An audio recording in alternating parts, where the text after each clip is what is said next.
जय जिनेंद्र। पिछले पाठशाला के कार्यक्रम में हमने आपको तत्व और पदार्थ बताए थे। आपको कुछ कड़े तो लगे होंगे, लेकिन नहीं, हमें जैन धर्म के बारे में सीखना है। जैन धर्म में किन किन शब्दों का प्रयोग है और उनका तात्पर्य क्या है, ये हमें जानना है। आज एक और नए शब्द के बारे में हम चर्चा करने जा रहे हैं। उसका नाम है कर्म। आपने सुना होगा ना, कर्म अच्छे होते हैं और बुरे होते हैं। तो ये कर्म होते क्या हैं, ये क्या बंधते हैं, ये हमको कैसे फल देते हैं, कितने होते हैं, क्या कर्म अच्छे होते हैं या सब बुरे ही होते हैं, ये कर्म अच्छे बुरे कैसे बंधते हैं, इन सब के बारे में इस पाठशाला में बताएंगे। लेकिन कर्म का विषय बहुत बड़ा है। एक पाठशाला की सिटिंग में ये पूरा नहीं हो पाएगा। आज भूमिका रहेगी और अगली जो एपिसोड होगा उसमें हम आपको कर्मों की जानकारी देंगे। जरूर बैठिए, अच्छी तरह सुनिए। हम कोशिश करेंगे कि विषय कड़ा है फिर भी आपके गले उतरे, आपके समझ में आए। अगर आपने कर्म नहीं समझा तो आपको अपने को जैन कहने का अधिकार नहीं। ये कर्म जैन धर्म के अलावा अन्य और किसी धर्म में नहीं होता, और धर्म वाले इन कर्म के सिद्धांत को जानते ही नहीं। कर्म सिद्धांत ये जैनों का अपना सिद्धांत है, इसलिए इसको ज़रूर समझिए। घबराइए मत, हम सरल शब्दों में आपको समझाएंगे। कर्म क्या होते हैं, इसकी डेफिनेशन क्या है? संसार में पहले हमने बताया था, जीव और अजीव दो तरह के पदार्थ पाए जाते हैं। सारे संसार में ऐसा पुद्गल, ऐसा अजीव तत्व भरा हुआ है। जो अजीव तत्व हमारी आत्मा में कषाय होने के कारण हमारी आत्मा से जुड़ जाता है और हमें तरह तरह के फल देता है। उन कार्मण वर्गणाओं को जब वे आत्मा से जुड़ जाते हैं तब हम कर्म कहते हैं। ये कर्म सारे लोक में भरे हुए हैं और जितने भी आत्माएं संसारी हैं उन सब आत्माओं के साथ जुड़े हुए हैं। इन्हें हम कहते हैं कर्म। तो फिर ये कर्म जीव होते हैं या अजीव?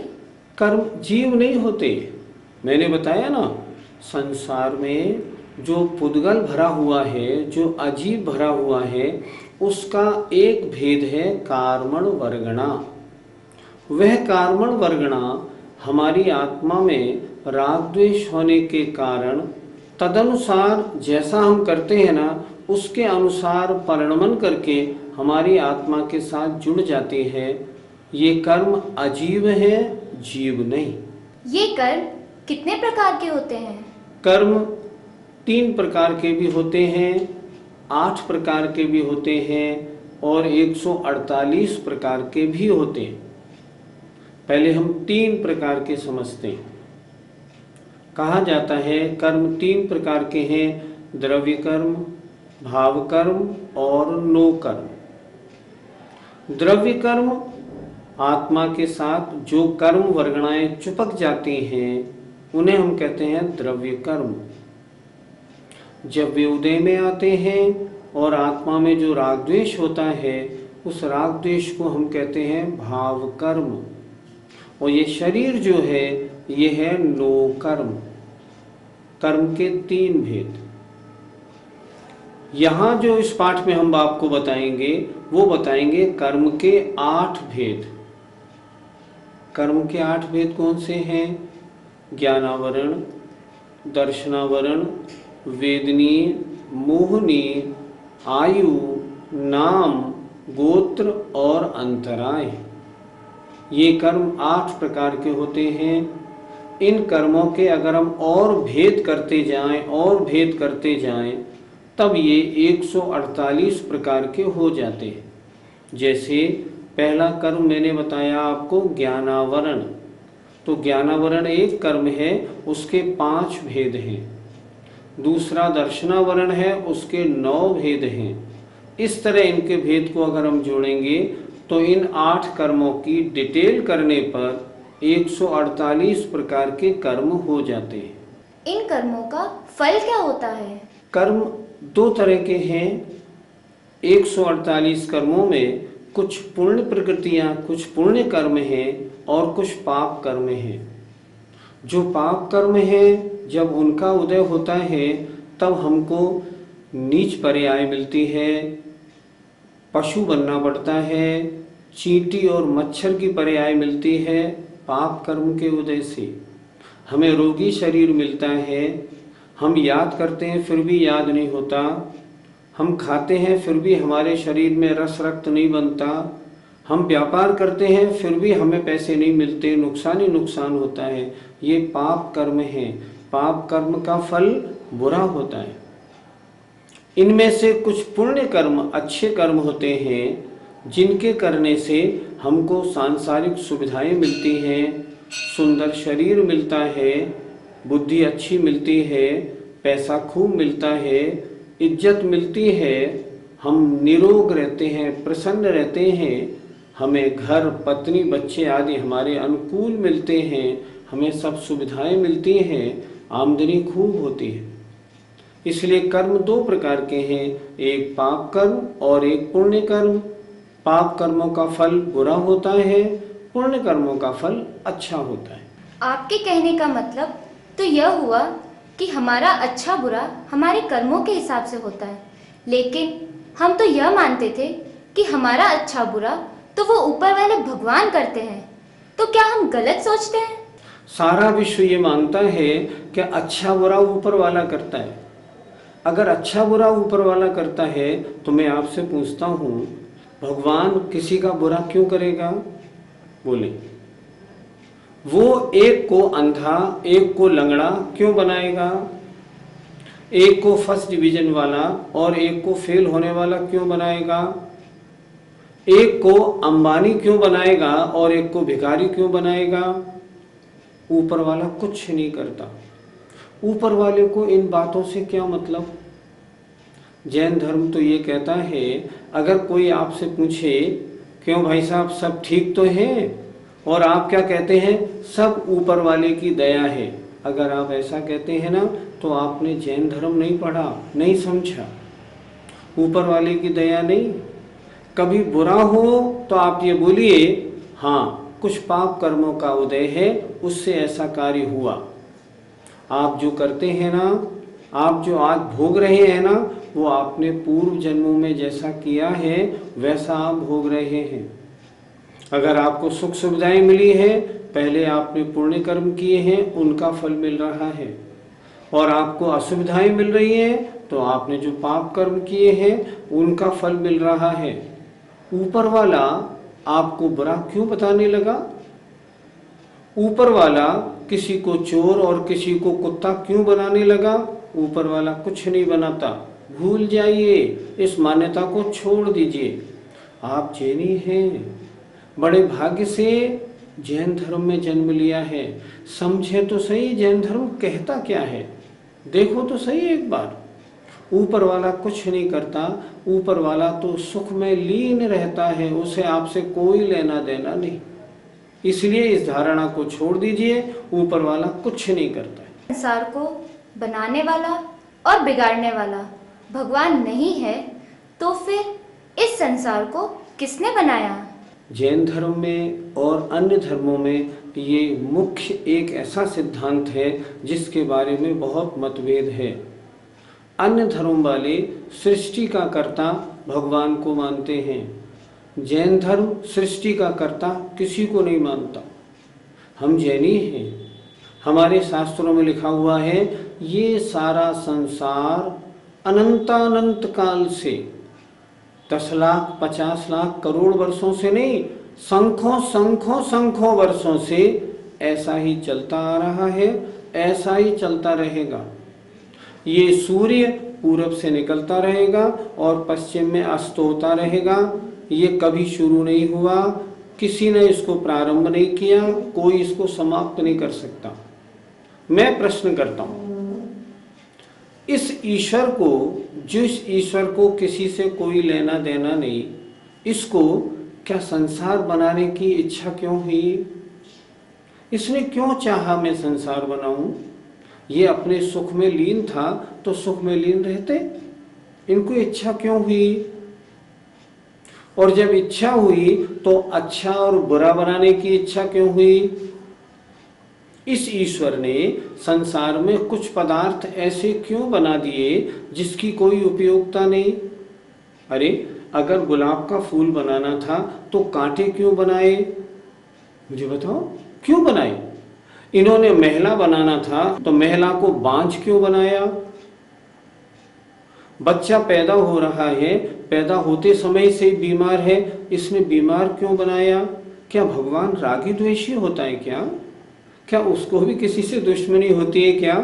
नहीं होती।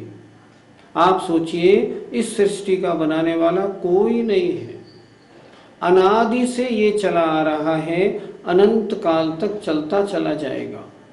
जरा जैन शास्त्रों को पलटिए तो सही, जितने अन्य धर्मों की थ्योरी है ना, सब गलत है बिल्कुल। थ्योरी हमारी ठीक है, संसार अनादि से है, इसका कोई बनाने वाला नहीं, इसका कोई नाश करने वाला भी नहीं। कोई इसको नाश कर सकता है? कोई नाश नहीं कर सकता। कब से है? अनादि से है, अनंत काल तक रहेगा। तो भगवान होते नहीं, और अगर होते हैं तो वे क्या करते रहते हैं दिन भर? अन्य मत वालों के भगवान बनाते और बिगाड़ते रहते हैं। हमारे यहाँ क्या होता है, हमारे यहाँ एक विचित्र बात है। अन्य मत के अनुसार तो भगवान ऐसी शक्ति है जो भगवान भगवान के रूप में रहती है, अन्य कोई भगवान नहीं बन सकता। लेकिन जैन धर्म की विशेषता है, हम सब भगवान बनने की सब में शक्ति है। क्या हम भगवान महावीर जैसे नहीं बन सकते? क्या हम भगवान ऋषभ देव नहीं बन सकते? बिल्कुल बन सकते हैं। ये जैन धर्म की विशेषता है। भगवान क्या होते हैं आपने पूछा? हम संसारी जीव हैं, हमारी आत्मा कर्मों से लिप्त है, आत्मा के साथ कर्म लगे हुए हैं। जिन महापुरुषों ने तपस्या की, तपस्या करके आत्मा के साथ लगे कर्मों को हटा दिया, आत्मा को शुद्ध बना लिया, वे ऊपर लोक के अंत में जाकर विराजमान हो गए। उन्हें हम कहते हैं सिद्ध भगवान। वो भगवान होते हैं। ये भगवान करते क्या है? हम संसारी जीव तो राग द्वेष करते रहते हैं, सुबह से शाम तक तेरी मेरी इसकी इस झगड़े में लगे रहते हैं। हम दुखी हैं, अपने दुख को दूर करने का प्रयास करते रहते हैं। लेकिन ये भगवान ऊपर ऊपर जाके विराजमान रहते हैं, अपने आत्म स्वरूप में लीन रहते हैं, परम सुख का अनुभव करते हैं। इन सिद्ध भगवान को क्या सुख होता होगा? हम संसारी जीव तो सुबह से शाम तक सांसारिक झगड़ों में पड़े रहते हैं, हम उनके सुख को क्या समझेंगे? पर समझने वाली बात यह है, जहाँ तक आकुलता और व्याकुलता होती है उसका नाम है दुख। आकुलता और व्याकुलता ये कर्म के उदय के कारण होती है। इन सिद्ध भगवान के सारे कर्मों का नाश हो गया तो इनको आकुलता भी नहीं और व्याकुलता भी नहीं। ये कहाँ गए? लोक के अग्रभाग, लास्ट में जहाँ संसार का एंड होता है, वहाँ जाके विराजमान हो गए। अब वहाँ अपनी आत्मा में लीन रहते हैं, परम सुख का अनुभव करते हैं। ये इनका कार्य है। ऐसा नहीं कि भगवान की सत्ता नहीं है। हम जैनी लोग भगवान को बहुत अच्छी तरह मानते हैं, जैसा भगवान का स्वरूप है वैसा ही मानते हैं, लेकिन उसको विश्व का करने धरने वाला नहीं मानते। आपने बताया कि कर्म अजीब होते हैं। अजीब होते हुए ये कर्म अच्छा या बुरा फल कैसे दे सकते हैं? संसार में बहुत सारे पदार्थ हैं। उन पदार्थों में कोई आपको सुख देता है, कोई आपको दुख देता है। कैसे दे देता है? ये उसका स्वभाव है। अगर नीम खाएं तो कड़वा दुखदाई, और गन्ना चूसे तो मीठा सुखदाई। उसी तरह ये कर्म जो है, ये कर्म जब आत्मा के साथ जुड़ते हैं तो इनमें अपना फल देने की शक्ति आ जाती है। आप देखिए, ये मत बोलिए कि पुद्गल में शक्ति नहीं होती, पुद्गल में बहुत शक्ति होती है। कभी आप में से किसी का ऑपरेशन हुआ होगा, सामने वाले डॉक्टर ने आपको एनेस्थीसिया लगाया, एनेस्थीसिया लगाने पर आपका होश कहाँ चला गया? सब गायब हो गया। ये किसका असर हुआ? ये पुद्गल के जो दवा थी ना, उसका असर हुआ। दवा अजीब है या अजीब? अजीब, लेकिन अपना असर रखती है कि नहीं? रखती है। जिस तरह इस एनेस्थीसिया ने आपको बेहोश कर दिया, उसी तरह ये कर्म के परमाणु जो आत्मा के साथ लगे हुए हैं, ये जब उदय में अर्थात जब इफेक्टिव होते हैं ना, तब आपकी बुद्धि की विकृति या आपकी बुद्धि का विकास, आपको गरीब या आपको अमीर, आपको स्वस्थ या आपको निरोग बनाने की इनमें शक्ति आ जाती है और ये अपना कार्य दिखाते हैं। ये मत समझिए अजीब है तो इनमें शक्ति नहीं, ये बहुत शक्तिशाली होते हैं। सारा संसार इन कर्मों का ही खेल है। आत्मा अमूर्तिक है और कर्म मूर्तिक है, तो फिर इन दोनों के बीच में संबंध कैसे हो जाता है? आत्मा कैसी है? इसमें कलर नहीं, इसमें टेस्ट नहीं, इसमें स्मेल नहीं, इसमें फीलिंग टचिंग नहीं, आत्मा में कुछ नहीं होता। और ये पुद्गल जितना हमको दिख रहा है ना, इसमें ये सब बातें होती हैं। इसमें कलर है, इसमें टेस्ट है, इसमें स्मेल है, ये सब।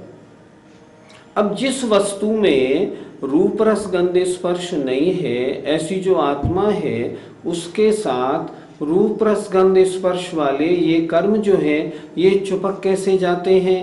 ये प्रश्न बहुत महत्वपूर्ण है। इसका उत्तर क्या है? इसका उत्तर ये है, जो संसारी आत्मा होती है वो अमूर्तिक नहीं होती, मूर्तिक होती है। मेरी आत्मा जो संसारी है, ये इस समय मूर्तिक है, अमूर्तिक नहीं। और इस मूर्तिक आत्मा के साथ मूर्तिक कर्मों का बंध होने में कोई आपत्ति नहीं। हाँ, जो सिद्ध भगवान हैं, जो परम शुद्ध अवस्था को प्राप्त हो गए और लोक के अग्रभाग में जाकर विराजमान हो गए हैं, अब वो परम शुद्ध हो गए हैं, उनके अब एक भी कर्म नहीं चिपक सकता। क्यों? वे अमूर्तिक हैं और कर्म मूर्तिक है। लेकिन हम संसारी जीवों की आत्मा मूर्तिक है, इसलिए इन कर्मों का, मूर्तिक कर्मों का मूर्तिक के साथ जुड़ने में कोई आपत्ति नहीं, इसीलिए ये जुड़ जाते हैं। ये सभी कर्म बुरे होते हैं या कुछ अच्छे भी होते हैं? हर चीज बुरी भी होती है, अच्छी भी होती है। बाजार में आप सामान खरीदने जाएं, कुछ अच्छा भी होता है, कुछ बुरा भी होता है। कर्म अच्छे भी होते हैं और बुरे भी होते हैं। जैसे एग्जाम्पल ले लें, वेदनी कर्म के दो भेद होते हैं, साता वेदनी और असाता वेदनी। जब साता वेदनी उदय में आता है तो हमें सारी सुख सुविधाएं मिलती हैं, शरीर निरोग मिलेगा, स्त्री पुत्र आदि आज्ञाकारी मिलेंगे, बाजार में दुकान में शान शौकत अच्छी होगी, आमदनी अच्छी होगी, सब चीज़ ठीक होगी। और असाता वेदनी का उदय आएगा, सब खराब होगा, शरीर रोग सहित होगा, शरीर में सफ़ेद दाग पड़ेंगे, दुनिया में हमारी निंदा होगी, सब बुरे बुरे कार्य होंगे। इन सब कर्मों में जब हम इनकी डिटेल आपको अगली पाठशालाओं में बताएंगे तो हम बताएंगे इनमें कुछ कर्म अच्छे होते हैं, उनके जब उदय में आते हैं तो सांसारिक सुविधाएं मिलती हैं। कुछ कर्म बुरे होते हैं, जब वो उदय में आते हैं तो असुविधा ही असुविधा मिलती है। कर्म दो प्रकार के, एक पाप कर्म, एक पुण्य कर्म। कर्म की मान्यता जैन धर्म के अलावा अन्य धर्मों में भी पाई जाती है या नहीं? नहीं, बिल्कुल नहीं पाई जाती। ये कर्म की मान्यता जैन धर्म की अपनी निजी मान्यता है। अन्य कोई भी धर्म इन कर्मों के बारे में कोई बात भी नहीं कर सकता। क्यों नहीं कर सकता? ये कर्म का सिद्धांत सर्वज्ञ भगवान ने बताया है। अन्य धर्मों का निरूपण सर्वज्ञ के द्वारा नहीं किया गया, इसलिए सर्वज्ञ के द्वारा बताई जाने वाली जो सूक्ष्म बातें हैं वो बातें भी अन्य धर्मों में नहीं पाई जाती। ये कर्म सिद्धांत ये जैनियों का अपना सिद्धांत है, अन्य किसी धर्म में इसका नामो निशान भी नहीं मिलेगा। आपने बताया कुछ पुण्य कर्म होते हैं, कुछ पाप कर्म होते हैं, तो पाप कर्म से कैसे बचा जाए? हम आपको अगली पाठशाला में ये बताएंगे कि इन पाप कर्मों का और पुण्य कर्मों का बंध किस प्रकार होता है। हम कौन से कार्य करें जो पुण्य कर्म का बंध होगा, हम कौन से कार्य करें जो पाप कर्म का बंध होगा। हम आपको ये बताएंगे पुण्य कर्म कौन से हैं और पाप कर्म कौन से हैं और इनके बंधने के कारण क्या हैं। जैसे उदाहरण ले लें आप, कोई जीव बहुत याद करता है पर उसको याद नहीं होता, कारण क्या है? ज्ञानावरणी कर्म का तीव्र उदय है। तो ज्ञानावरणी कर्म कैसे बांधा उसने किसी के पढ़ने में विघ्न डाला होगा, किसी की किताब छुपा दी होगी, किसी की किताब फाड़ दी होगी, उसने स्कूल बंद करवाए होंगे, उसने शिविर लगवाने में विघ्न उपस्थित किया होगा, उसने अपने बच्चे को ट्यूशन नहीं लगने दिया होगा, पढ़ने नहीं दिया होगा। आप किसी के ज्ञान में रुकावट डालेंगे तो याद रखें अगले जन्म में आपको ज्ञान नहीं मिलेगा। अगली पाठशालाओं में हम आपको एक एक कर्म का कार्य, उसके बंध के कारण, इन सारे विषयों पर बताएंगे ताकि हम ये समझें कि पाप कर्मों से कैसे बचा जाए। हमारा कर्तव्य है कि हम इन पाठशालाओं में इन पाठशाला के इन कार्यक्रमों से इन सब बातों को नोट करें, समझें और जो कार्य पाप कर्मों का बंद करने वाले हैं उनसे दूर हो जाएं और जो पुण्य कर्मों का बंद करने वाले कार्य हैं उनमें हम लगें। अगर हम ऐसा करेंगे तो अगली जितने जन्म हमें मिलेंगे उसमें हमें सांसारिक सुख सुविधाएं बराबर मिलेंगी और धीरे धीरे हम भगवान बनेंगे। इसका मतलब तो यह हुआ कि हम इस संसार में जो सुख दुख पा रहे हैं वो सब इस कर्म की वजह से है। दूसरे को दोष मत दीजिए, ये सब आपके अपने किए का फल है। आप सुख पाएं या दुख पाएं, आपने पहले जन्मों में जो किया है उनका फल आपको मिलता है। जैसे को तैसा, आपने अच्छा किया अच्छा फल मिला, बुरा किया बुरा फल मिला। कर्म बेचारे कुछ नहीं करते, आपके जैसे परिणाम, कर्म तो वैसा फल देते हैं। लेकिन इतना जरूर है, संसार में जितना सुख दुख मिल रहा है इसका मुख्य कारण है कर्म। हमें करना क्या चाहिए? हमें ये करना चाहिए किसी तरह से कर्म का बोझ कम हो जाए। हम सुबह से शाम तक ऐसे काम करें जो पुण्य कर्म बंधें, पाप कर्म नहीं बंधे तो कम से कम बंधे। इससे क्या होगा? अगले जन्मों में हमें सुख मिलेगा।